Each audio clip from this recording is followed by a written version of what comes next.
మెంతా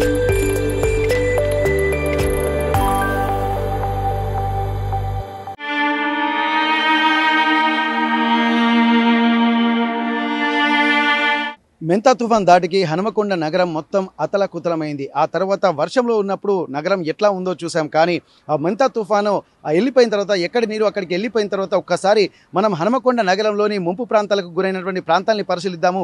ఇక్కడ ప్రస్తుతానికి సీఎం రేవంత్ రెడ్డి ఇక్కడికి వచ్చి మొత్తం ఈ ప్రాంతాలను కూడా పరిశీలించారు. ఆ పరిశీలించినటువంటి ప్రాంతాల్లో ఎట్లాంటి పరిస్థితులు ఉన్నాయి, వాళ్ళు ఎదుర్కొంటున్నటువంటి ఇబ్బందులు ఏంటి, అధికారులు ఇచ్చినటువంటి హామీలు ఏంటి, ఎంతవరకు సహాయక చర్యలు చేశారు, ఇవన్నిటి కూడా తెలుసుకునేటువంటి ప్రయత్నం చేద్దాం. ప్రస్తుతం మనం హనుమకొండలోని సమ్మయ్య నగర్ అలాగే ఇంజనీరింగ్ కాలనీ ఫేజ్ 1 ఫేజ్ 2 ప్రాంతాల్లో ఉన్నాము. ఇక్కడ ఉన్నటువంటి ప్రాంతాల్లో మొత్తం ఒక్కసారి మనం ఇక్కడ చూద్దాం ప్యాన్ చేసుకొని. ఈ ప్రాంతం అంతా కూడా పూర్తి స్థాయిలో నీటిలో మొత్తం మునిగిపోవడమే కాకుండా ఇక్కడ పైన కనిపిస్తున్నటువంటి రేకులు కూడా పూర్తిగా మునిగిపోయి ఇక్కడ జనావాసాలు ఉన్నాయా లేవా అన్నటువంటి ఒక విచిత్రమైనటువంటి పరిస్థితులు ఆ వరదల్లో మనకు కనిపించినాయి. ఈ ప్రాంతాలన్నింటినీ దృష్టిలో పెట్టుకొని ఈ నగరంలో పైన ఎగువన వడ్డేపల్లి నుంచి వచ్చేటువంటి ఆ వరద నీరు ఎప్పుడు వర్షం పడినా చివరికి వచ్చేది ఈ కాలువనే కాబట్టి ఇది ఒక ప్రధాన కాలువగా చెప్పుకోవచ్చు. ఇక్కడి నుండి కాకతీయ యూనివర్సిటీకి వెళ్ళేటువంటి దారులు కూడా ఉన్నాయి. అక్కడి నుండి పూర్తిగా జలదిగ్బంధంలో చిక్కుకుపోయినటువంటి ప్రాంతాల్లో మనం ఉన్నాము. ప్రస్తుతానికి ఇంజనీరింగ్ కాలనీ ఫేజ్ 1లో ఉన్నటువంటి ఆ ప్రాంతాలన్నీ చూస్తున్నాము. వరద తర్వాత ఎట్లాంటి పరిస్థితులు ఉన్నాయి, వీరికి సంబంధించి మొత్తం ఇండ్లన్నీ కూడా కొట్టుకుపోయినటువంటి సందర్భం. పూర్తిగా ఇంట్లో ఉన్నటువంటి ఆ నిత్యావసర సరుకులతో పాటు వారికి ఉన్నటువంటి బట్టలు, పుస్తకాలు, పిల్లలు చదువుకునేటువంటి పుస్తకాలు అలాగే అన్నీ కూడా మొత్తం పూర్తిగా నేలమట్టం అయిపోయాయి, జలదిగ్బంధంలో చిక్కుపోయాయి. ఇటువంటి పరిస్థితుల్లో వాళ్ళు వారం రోజులు గడుస్తున్నప్పటికీ కూడా ఎట్లాంటి పరిస్థితులు ఎదుర్కొన్నారో ఒక్కసారి మనం తెలుసుకున్నటువంటి ప్రయత్నం చేద్దాం. ఈ కాలనీలో ఉన్నటువంటి పరిస్థితులపై ఇక్కడ సమ్మయ్య నగర్ కాలనీ అలాగే ఇంజనీరింగ్ కాలనీ ఫేజ్ 1 ఫేజ్ 2లో ఉన్నటువంటి బాధితుల యొక్క పరిస్థితులు ఎట్లా ఉన్నాయి తెలుసుకున్నటువంటి ప్రయత్నం చేద్దాం. ఇప్పటి వరకు ఉన్నటువంటి ప్రాంతాల్ని పరిశీలించుకుంటూ ఇక్కడ అధికారులు ఎంతవరకు సాయం చేశారు, ఇప్పటికే కూడా వివిధ పార్టీలు నాయకులు కూడా వస్తూ తమకు ఒక సంఘీభావంగా ఉంటున్నారు, మద్దతు పలుకుతున్నారు, ధైర్యం చెప్తున్నారు. కానీ సహాయక చర్యలు ఎంతవరకు వచ్చాయి, ఎవరైనా సహాయం చేశారా లేకపోతే మాటలకే పరిమితం అయిపోయాయా? మరి ఇక్కడ ఉన్నటువంటి బాధితులు వారం రోజులు గడుస్తున్నప్పటికీ కూడా వారి జీవన విధానం ప్రస్తుతం ఎట్లా ఉంది తెలుసుకునేటువంటి ప్రయత్నం చేద్దాం. ఆర్టీవీ ఎక్స్క్లూజివ్గా బాధితుల పక్షాన నిలబడుతూ బాధితులకు సహాయ చర్యలు జరుగుతున్నాయా లేకపోతే పై మాటలే చెప్పుకొని పబ్బం గడుపుకుంటున్నటువంటి పరిస్థితులు ఉన్నాయా? ఇక్కడ ఉన్నటువంటి బాధితులను అక్కడ తమ ప్రచార అవసరాల కోసం వినియోగించుకుంటున్నారా లేకపోతే వచ్చినటువంటి పరిస్థితులను దృష్టిలో పెట్టుకుని నిజంగా సహాయక చర్యలు ఏమైనా చేస్తున్నారా? ఇక్కడ బాధితులు ఏమైనా లబ్ధి పొందారా లేకపోతే ఎప్పటిలాగే వారు నిరాశ్రయులుగానే ఉంటూ బిక్కుబిక్కుమంటూ కాలం గడుపుతున్నారా తెలుసుకునేటువంటి ప్రయత్నం చేద్దాం. తనకి ఇంజనీరింగ్ కాలనీ ఫేజ్ 1లో ఉంటున్నాము. ఒక్కసారి ఈ ప్రాంతం అంతా మనం నిలబడినటువంటి ప్రాంతం దాదాపు పీకల్లోతు నా వరకు ఇంతవరకు వచ్చి మొత్తం పూర్తిగా మునిగిపోయినటువంటి పరిస్థితి. ఇక్కడ ఉన్నటువంటి బాధితులు మాత్రం ఇక్కడ సమయానికి డే టైంలో వర్షం వచ్చింది కాబట్టి బయటపడ్డాము. ఒకవేళ రాత్రి అయితే తమ పరిస్థితి ఎట్లా ఉంటుందని చెప్పి అనుకోవచ్చు. ఇప్పుడు మనం లోపలికి వెళ్తున్నాము. లోతుకు వెళ్తున్నటువంటి ఈ ప్రాంతం అంటే ఇక్కడ అక్కడ రోడ్డు మీదనే ఒక తలబరకు వచ్చేటువంటి పరిస్థితి. ఇక్కడ కనుక చూసినట్టయితే ఎట్లా ఉంటుందో తెలుసుకునేటువంటి ప్రయత్నం చేద్దాం. ప్రస్తుతం ఇక్కడ వీళ్ళు నివాసం ఉండే ఇది ప్రాంతం, కరెంటు మీటర్ కూడా ఉంది, అక్కడ ఫ్యాను, అంటే మనం మొత్తం నివాసం ఉన్నటువంటి ప్రాంతం. కానీ ఇప్పుడు ఏ ఆనవాళ్ళు లేకుండా పూర్తిగా కొట్టుకుపోయి నిన్న మొన్న మొత్తం బురదతో కూరుకుపోతే ఆ బురదను కూడా ఎత్తి పరిచినటువంటి పరిస్థితి. పూర్తిగా ఇక్కడ ఉన్నటువంటి ఏవి పనికి రాకుండా ఇక్కడ పూర్తి స్థాయిలో ఉన్నది. వర్షం వచ్చినప్పుడు మనకి ఏమీ కనపడదు, కానీ వర్షం తర్వాత పరిస్థితులు చూస్తుంటే ఇంత అగమ్య గోచర వాతావరణం అయితే మనకు కనిపిస్తుంది. పూర్తి స్థాయిలో ఇవి ఏమి అంటే వీళ్ళకు ఒక ఆచ్ఛాదన కూడా లేదు. ఆ గోడలు కూడా కొట్టుకుపోయాయి. పూర్తి స్థాయిలో ఇక్కడ ఉన్నటువంటివి అన్నీ కూడా ఇక్కడ పరదల గట్టి మాత్రమే ఇక్కడ ఉంటున్న నేపథ్యంలో ఎట్లాంటి అంటే పరిస్థితులు అంటే నివాస యోగ్యానికి కూడా లేదు. ఇప్పటికీ వారం రోజులు గడిచినా కానీ ఇక్కడ మరి వీళ్ళు ఎక్కడ ఉంటున్నారు? ఇప్పుడు ఉన్న ఇల్లు అయితే రోడ్డు మీద ఎట్లాంటి పరిస్థితులు ఉంటాయో అలాగే వాళ్ళ ఇల్లు ఉంది. మొత్తం కరెంటు వైర్లు కూడా ఎక్కడికక్కడ తెగిపోయి ఇక్కడ ముట్టుకుంటే ఏమైనా పరిస్థితి వస్తుందని చెప్పి కరెంటు వైర్లు కూడా కట్ చేసుకున్నటువంటి పరిస్థితి. మరి అక్కడ ఉన్నటువంటి రోజు మరి వీళ్ళ జీవన విధానం ఎట్లా గడుస్తుంది, ఎట్లా ఉంటున్నారు మనం తెలుసుకున్నటువంటి ప్రయత్నం చేద్దాం. ఒక్కసారి బాధితులు ఉన్నారు. అమ్మ, ఇప్పుడు చూసినట్టయితే ఇప్పుడు మరి చూస్తే ఇక్కడ కట్టెలు కనిపిస్తున్నాయి, స్తంభాలు కనిపిస్తున్నాయి, పైన రేకులు కనిపిస్తున్నాయి. మరి చిన్న పిల్లల్ని పట్టుకొని మీరు ఎక్కడ ఉంటున్నారు, ఎట్లాంటి పరిస్థితులు ఎదుర్కొంటున్నారు? మీరు రోడ్ మీద ఉంటున్నాం, ఎవరు వచ్చేవాళ్ళు లేరు, చూసేవాళ్ళు లేరు, పట్టించుకునే మరి తింటున్నారా ఉంటున్నారా, మీకు బట్టలు లేవు ఏది లేవని అన్ని అడిగేటోళ్ళు కూడా లేదు సార్. నాకు ఈ టెన్షన్ కు నేను హాస్పిటల్లో జాయిన్ అయినా, అప్పులు తెచ్చుకున్నా, నన్ను చూసే వాళ్ళే సార్. శాశ్వత పరిష్కారం ఏదన్నా ఇచ్చితేనన్నా నేను పిల్లలతోని ఇదో చేసుకొని ఉందామన్నా నన్ను ఎవ్వరు పట్టించుకుంటలేదు సార్. మాది ఇదే పరిస్థితి. ఏం చేయాలో ఏం అర్థం కాక రోజు పొద్దుగాల ఎవరు వస్తారా, ఏం పరిష్కారం చేస్తారా అని రోడ్డు మీద పిల్లల్ని పట్టుకొని కూర్చొని చూసుకుంటూ ఉంటున్నాం సార్. కూలీకి పోదామన్నా చేసుకోలేని పరిస్థితితో ఆరోగ్యం సహకరించలేదు, ఏం లేదు సార్. అందుకోసం ఎవరు వచ్చినా మాట్లాడాలని ఈ మీడియా ముందు మాట్లాడినా ఎవరు సహాయం కూడా చేయలేకపోతున్నారు సార్. బయట నుండి కూడా రేవంత్ రెడ్డి వచ్చి ఏమి ఇచ్చిండో, కవిత వచ్చి ఏమి ఇచ్చిందో, ఇంకా ఎమ్మెల్యేలు వచ్చి ఏమి ఇస్తాలో వీళ్ళకి అంటున్నారు. ఇప్పటి వరకు రూపాయి సహాయం అందింది లేదు, బట్టలు లేవు, ఏవి లేవు సార్. పిల్లలతో అన్యాయంగా రోడ్డు మీద ఉంటున్నాం సార్. 10 రోజుల నుండి ఫుడ్ కూడా సరిగ్గా తినట్లేదు. ఏంటంటే ఇంకా మా పరిస్థితి అట్లా అయిపోయింది. ఓకే, ఇక్కడ ఉండడానికి ఇక్కడ పూర్తిగా అంటే వంట సామాను కూడా ఏమి లేదు, స్టవ్ లేదు, మొత్తం పూర్తిగా నీటిలో మునిగిపోయినాయి. ఏం తింటున్నామో తెలియదు, ఏం తాగుతున్నారో తెలియదు. పిల్లల్ని కూడా ఇక్కడ చాలా ఇబ్బందులు పడుతున్నటువంటి పరిస్థితి. కనీసం నివాస యోగ్యంగా కూడా లేకపోవడంతో రాత్రి ఇక్కడ ఎలా పడుకుంటున్నారు. పక్కన వాళ్ళు సాయం చేస్తే 1 రోజు 2 రోజులు చేస్తారు, కానీ ఈ సమస్యలు పరిష్కారం అయ్యేంత వరకు ఉంటే వాళ్ళకు కూడా అంతా ఇక్కడ ఉన్నటువంటి వాళ్ళు అంత గొప్ప వాళ్ళేం కాదు. పూర్తిగా చిన్న చిన్న గుడిసెలు, ఏ చిన్న గుడిసెలో చూసినా కానీ ఆ ఇంట్లోనే 4 ఉంటారు. ఆ 4కి కూడా సరిపోలేనటువంటి పరిస్థితులు, మిగిలిన వాళ్ళకి సాయం చేసేటువంటి పరిస్థితులు కూడా లేదు. ఎక్కడ చూసినా కానీ చుట్టూ ఒక 12 అడుగుల అటువంటి ప్రాంతమే ఇక్కడ ఉంటున్నటువంటి నేపథ్యంలో చాలా మంది బాధితుల పక్షాన కూడా నిలబడుతుందామని చెప్పి అందరూ వస్తున్నారు. మీడియా కూడా వస్తుంది, కానీ ఇక్కడ సమస్యలు చెప్పి తమ నోరు పోతుంది తప్ప తమను పట్టించుకున్నటువంటి పరిస్థితులు లేవు. అధికారులు వస్తున్నారు, అడుగుతున్నారు, మీడియా వచ్చి తమ సమస్యలు తెలుసుకుంటున్నారు. ఇక్కడ ఎవరు మమ్మల్ని చూపిస్తున్నారా లేదా, ఎవరు ఏం సహాయం చేస్తున్నారో మాకు కూడా తెలియడం లేదు. ఎట్లా బతుకుతాం? ఇప్పుడు ఉన్నటువంటి ఎవరో ఒకరు ఒక పూట భోజనం పెడితే మళ్ళీ వచ్చే పూట ఎట్లా గడపాలన్నటువంటి ఒక ఆవేదన కనిపిస్తుంది. చిన్న పిల్లలకు కూడా తిండి పెట్టలేని ఒక ఆవేదనకరమైనటువంటి వాతావరణం ఇక్కడ కనిపిస్తుంది. మరికొంతమందితో మనం మాట్లాడదాం. ఎట్లుందమ్మా ఇక్కడ మీరు చూస్తున్నారు, ఇక్కడ వాతావరణం చూస్తుంటే? ఘోరం సార్, అక్క పరిస్థితి అయితే చాలా ఘోరం. ఆమె మొన్నటిదాకా హాస్పిటల్లోనే అడ్మిట్ అయింది. ఇక నేనే పిల్లల్ని, మా ఓన్ సిస్టర్ పిల్లల్ని పట్టుకొని నేనే ఉంటున్నా. ఒకరోజు వేసిన బట్టలు మళ్ళీ ఇంకో రోజు వేయాల్సి వస్తుంది. కానీ ప్రభుత్వం ఏం చేయలేకపోతుంది. అంతెందుకు ఓట్లప్పుడు ఈ ఓటు వేయండి, ఆ ఓటు వేయండి, డైరెక్ట్ సీఎంఏ వచ్చాడు కదా, ఏదో ఒక పరిష్కారం చేస్తాడేమో అని హామీ ఉండే. అది కూడా లేదు. కనీసానికి తింటాలా ఉంటాలా. ఒక సీఎం వచ్చిన రోజు ఇంత తిండి, ఇన్ని వాటర్ పెట్టారు. తర్వాత ఇంత చిన్నపిల్లల్ని వేసుకొని ఉంటున్నాం. మరి ఏం తింటుర్రు, ఏం పోతుర్రు అని కొంచెమన్నా ప్రభుత్వము చూడాలి కదా. మాకంటూ ఏదో ఒక తగిన పరిష్కారం చూడాలని నేను అదే కోరుకుంటున్నా, ఏ మీడియా వల్లనైనా. ఇక్కడ మనం చూద్దాం ఒక్కసారి. ఎందుకంటే ఈ వాగు అంటే ఈ కాలువ చివరి వరకే ఉంది. చుట్టూ సైడ్ కాలువలు బర్బ్స్ కట్టాల్సి ఉంది. కానీ ఎక్కడ చూసినా కానీ ఇంత విపరీతమైనటువంటి పరిస్థితి. ఎందుకంటే పూర్తి స్థాయిలో వర్షము రాకముందు ఎట్లాంటి పరిస్థితులు ఉన్నాయి, వర్షం వచ్చిన తర్వాత ఇక్కడ చూస్తే ఇంకా ఘోరంగా పూర్తిగా ఇల్లు నీలమంటమైనటువంటి పరిస్థితి. రేకులు కూడా పూర్తిగా ధ్వంసం అయిపోయాయి. ఎక్కడ చూసినా ఒక విచిత్రమైనటువంటి ఆవేదనకరమైనటువంటి ఆందోళన పూరితమైనటువంటి వాతావరణమే కనిపిస్తుంది. ఇప్పటికీ కూడా ఇక్కడ ఉన్నటువంటి ఆ మురుగునీరంతా ఇక్కడి నుంచి వచ్చేసరికి కూడా ఇక్కడ కంపు వాసనతోటి ఉండలేనటువంటి పరిస్థితి ప్రస్తుతానికైతే ఇక్కడ మనం చూడొచ్చు. అంటే కాలువ పక్కనే ఉన్నటువంటి కొన్ని నిర్మాణాలు, బాత్రూమ్లు కూడా అన్నీ కొట్టుకుపోయాయి, నేలమట్టం అయిపోయినటువంటి పరిస్థితి. అంటే ఇక్కడ ఇంత దీన స్థితిలో ఉన్నటువంటి పరిస్థితులు అయితే పూర్తి స్థాయిలో అంటే వాగు పక్కనే ఇక్కడ మనం ఉండాల్సినటువంటి పరిస్థితి. ఇక్కడ ఉన్నటువంటి వ్యవస్థ చూస్తుంటే మాత్రం ఎక్కడ తమకు ఒక ఆదరవు అనేది కనిపించకపోవడంతో దినదిన గండంగా బతకాల్సినటువంటి పరిస్థితి కనిపిస్తుంది అంటున్నారు. ప్రస్తుతానికి ఇక్కడ పూర్తి స్థాయిలో మనం చూసాము. ఇంతకుముందు అక్కడ నుండి మనం ఒకసారి చూడొచ్చు. పూర్తి స్థాయిలో ఆ సైడ్ నుంచి వచ్చేటువంటి కాలువలు కూడా నీళ్లు, వాటర్ కూడా ఇక్కడికే వస్తుంది. ఈ వెనుక వైపు నుంచి వచ్చేటువంటిది ఇక్కడికే వస్తుంది.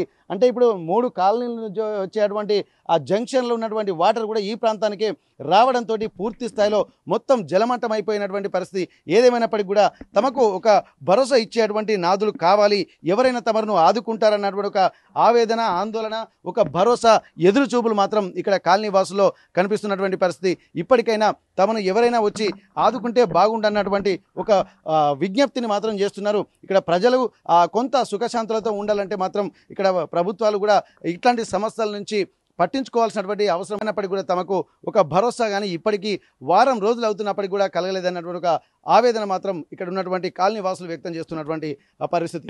ప్రస్తుతానికి హనుమకొండలోని ఇంజనీరింగ్ కాలనీ ఫేజ్ 1లో ఉన్నాము. బాధితులను ఒకసారి అడిగి తెలుసుకుందాము. ఇప్పటి వరకు అంతమంది అంటే పొలిటికల్ లీడర్ అంటే ముఖ్యమంత్రి సహా మిగిలిన పార్టీల నాయకులు కూడా వచ్చి పరామర్శించిన నేపథ్యంలో అప్పటి నుండి ఇప్పటి వరకు దాదాపు వారం దాడుతున్నా కానీ వీళ్ళకి ఏమైనా సహాయం అందిందా, లేకుంటే తక్షణ సహాయం కింద కొన్ని ఉపశమన చర్యలు ఏమైనా చేపట్టారా లేదా, బాధితుల్ని మనం కనుక్కుందాం. ప్రస్తుతానికి ఇంజనీరింగ్ కాలనీ ఫేజ్ 2లో, ఫేజ్ 1లో, అలాగే సమయనగర్ ఈ ప్రాంతాలన్నీ కూడా పూర్తిగా జలదిగ్బంధంలో చిక్కుకున్నటువంటి నేపథ్యంలో ఎక్కువగా ముంపుకు గురైన ప్రాంతం ఏదైనా ఉందంటే ఇదే. ఎందుకంటే పైన ఉన్నటువంటి కాలనీలో ఉన్నటువంటి వరద నీరంతా ఇక్కడి నుంచే వెళ్లాల్సి ఉంటుంది కాబట్టి పూర్తి బాధితులుగా ఎక్కువగా ఇక్కడ సమయ నగర్ అలాగే ఇంజనీరింగ్ కాలనీ ఫేజ్ 1 ఫేజ్ 2 ఇక్కడ కాకతీయ యూనివర్సిటీ పరిసర ప్రాంతాలు కూడా మొత్తం జలమయమైనటువంటి పరిస్థితి. ప్రస్తుతం బాధితులతో మనం మాట్లాడదాం.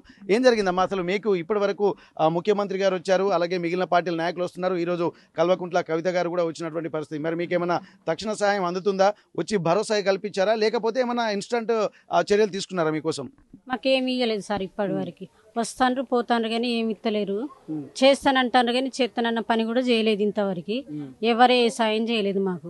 అంటే కనీసం బియ్యము ఉప్పులో పప్పులో కూడా ఎవరు ఇవ్వలేదా? మాకు ఎవరు ఇవ్వలేదు ఇంతవరకు. 2-3 ఎవరో వచ్చిండ్రు కానీ కొన్ని బియ్యం ఇచ్చిండ్రు. ఒక 5-6 రోజులు భోజనం పంపిండ్రు. ఇక అంతేగాని మాకు ఇంతవరకు ఎవరు సాయం చేయలేదు. అంటే ప్రభుత్వం నుండి ఏం రాలేదు? మాకేమి రాలేదు. ఇక పట్టాలు ఇస్తానన్నాడు, కాలువ కట్టి ఇస్తానన్నాడు, అన్ని చేస్తానన్నాడు కానీ మరి పోయిన కానీ ఇంతవరకు ఏ పని చేయలేదు మాకు. అయినా వస్తాను పోతాండ్రు. ఇల్లు అసలే కూలిపోయింది, గోడలు గీడలు ఏమి లేదు మాకు. ఉత్త కట్టుబట్టల మీదనే నిలబడ్డాం మేము. అంతే సార్, ఏమి ఇయ్యలే మాకు.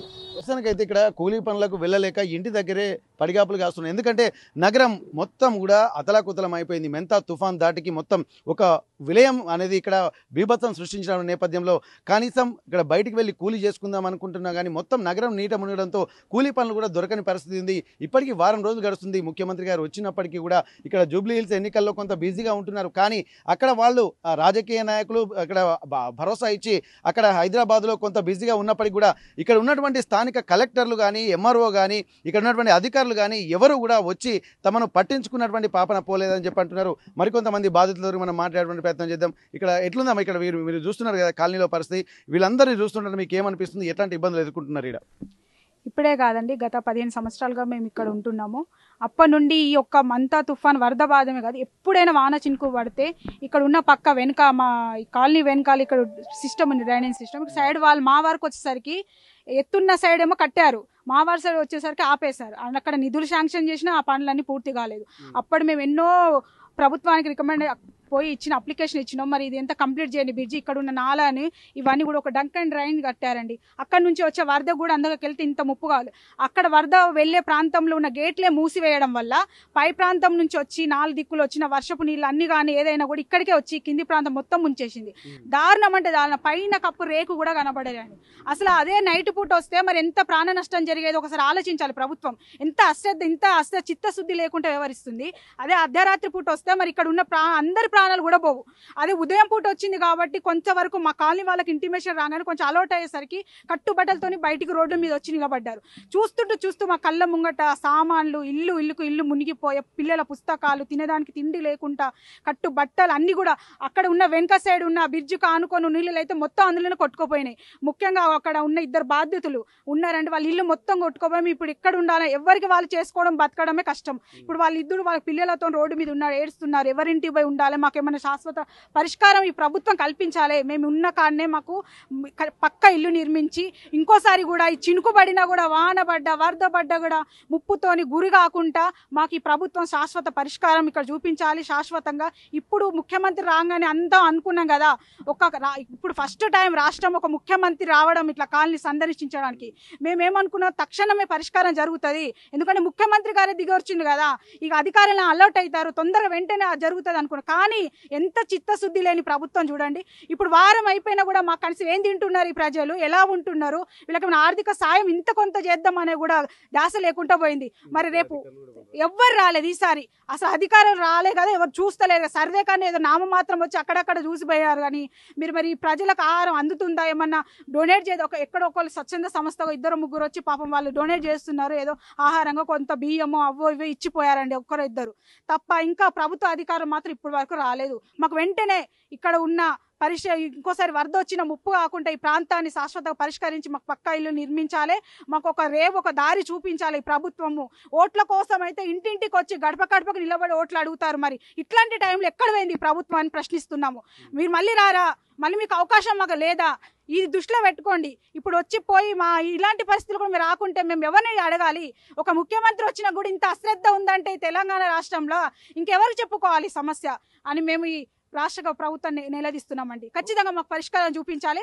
లేకుంటే మేము పెద్ద ఎత్తున మా కాలనీ వాసులో కూడా మేము ధర్నాలు చేయడానికి కూడా సిద్ధంగా ఉన్నాం ఈ పరిష్కారం కాకుంటే. ఓకే, ఇప్పటికి వారం రోజులు గడుస్తున్నప్పటికీ కూడా ఏదో జరగకపోతా, ఎవరో రాకపోతారా, ఏదో సాయం చేయకపోతారా అని చెప్పి అనుకుంటున్నారు. కానీ సాక్షాత్ ముఖ్యమంత్రి గారు వచ్చి ఇక్కడ పూర్తి స్థాయిలో ఒక భరోసా ఇచ్చారు. కానీ అధికారులు ఏం చేస్తున్నారు ఇక్కడ ప్రశ్న ఇక్కడ. ఎందుకంటే వారు ఆ ముఖ్యమంత్రి గారి ఆలోచనలు వీళ్ళు పట్టించుకున్నారా, పట్టించుకోలేదా, ఒకవేళ విన్నట్టు ఇక్కడ చోద్యం చూస్తున్నారా, లేకపోతే ముఖ్యమంత్రి గారి హామీల మీద ఇక్కడ ఉన్నటువంటి అధికారులకు నమ్మకం లేదా, ఏం చేస్తే మరి వీరికి ఒక పరిష్కారం లభిస్తుంది అన్నటువంటి ఒక ఆలోచనలు కూడా రేకెత్తుతున్నటువంటి నేపథ్యంలో ఓట్ల కోసం ఇక్కడ ఎంతో మంది బారులు తీరేటువంటి వివిధ పార్టీల నాయకులు ఇంతగనం రెక్కాడితే గానీ డొక్కాడని కుటుంబాలు ఎన్నో ఉన్నప్పటికీ కూడా ఒక్కరంటే ఒక్కరు కూడా వచ్చి ఒక నాయకుడు వచ్చి చూసిపోతున్నారు తప్ప సహాయం మాత్రం చేయడం లేదు. ఇక్కడ తమను ఒక ప్రచార ఆర్భాటలకే తమను వినియోగిస్తున్నారు తప్ప నిజమైనటువంటి సేవాభావంతో ఉన్నటువంటి వాళ్ళు ఇక్కడ కనిపించట్లేదు.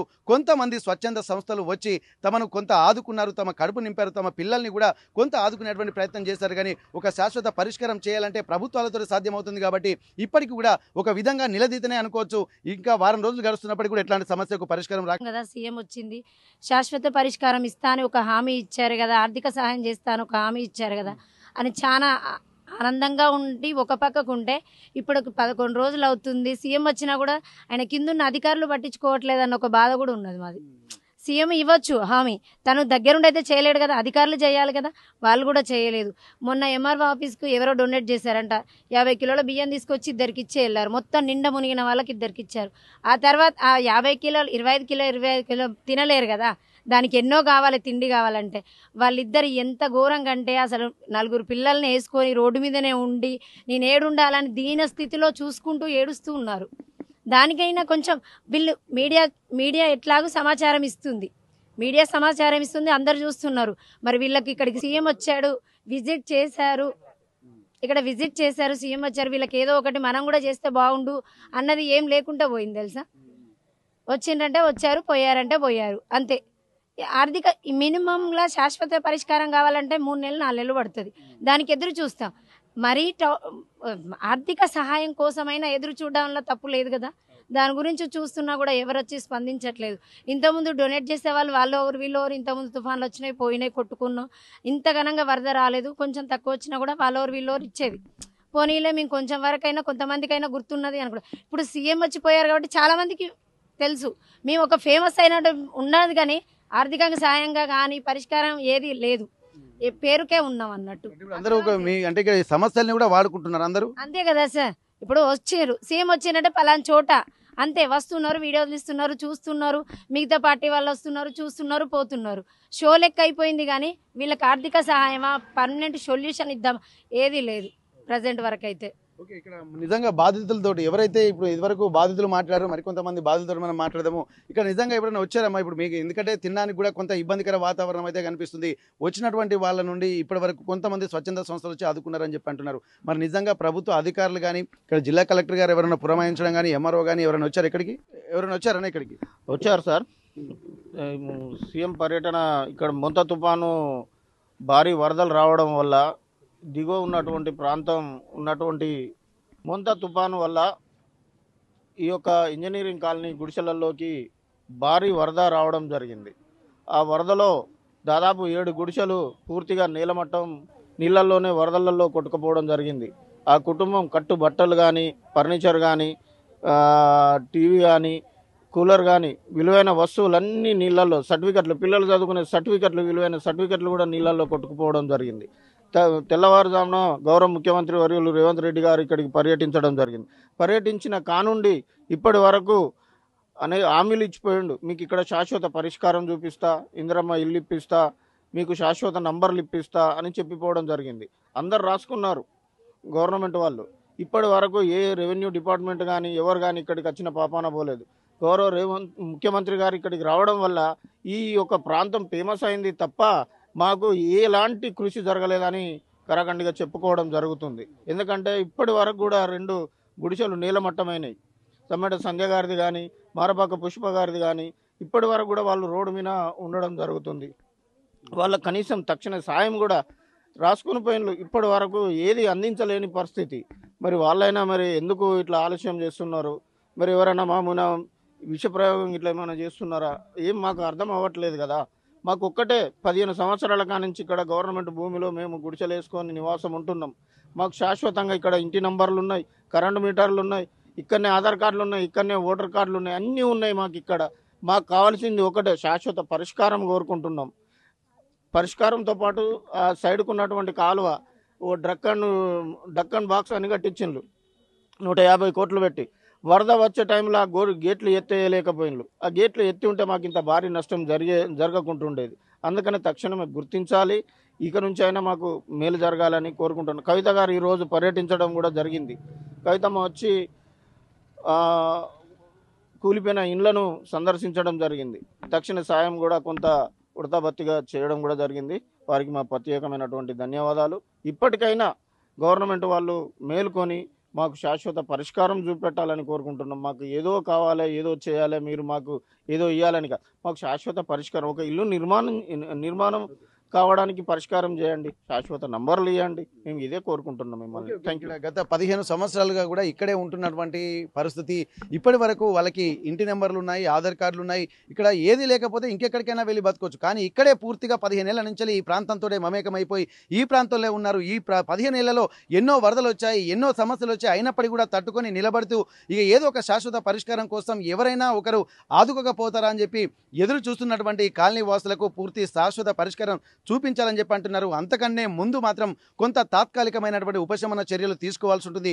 మేము ఈ సమాజంలో భాగంగానే ఉన్నాము. మాకు ఏమైనా ఇబ్బందులు తలెత్తితే అధికారులు వచ్చి స్పందించాల్సినటువంటి అవసరం ఉంటుంది. కానీ ఏ ఒక్కరు కూడా వచ్చి ఇక్కడ సీఎం గారు వచ్చి చెప్పారు, అంటే సాక్షాత్తు ఇక్కడ పరిశీలించినటువంటి ప్రాంతం అయినప్పటికీ కూడా ఏ రెస్పాన్స్ అధికారుల నుండి రాలేదంటే అసలు అధికారులు పనిచేస్తున్నారా లేరా, ఒకవేళ ఉంటే మాత్రం తమము సమాజంలో ప్రజలుగా గుర్తించట్లేదా అన్నటువంటి ఒక ఆవేదన మాత్రం ఈ కాలనీ వాసుల్లో వ్యక్తమవుతున్నటువంటి పరిస్థితి. ఇప్పటికైనా ఇక్కడ అధికారులు స్పందించి తక్షణ సహాయం కింద తమకు ఉపశమన చర్యలు చేపట్టడంతో పాటు ఒక శాశ్వత ప్రతిపాదికన ఒక ప్రణాళికలు కూడా నిర్మించాలని చెప్పి ఇక్కడ ఇంజనీరింగ్ కాలనీ ఫేజ్ 1 ప్రాంత ప్రజలు మాత్రం చెప్తున్నటువంటి పరిస్థితి. హనుమకొండ నుండి కెమెరా పర్సన్ వంశీతో వెంకటరత్నం, RTV వరంగల్.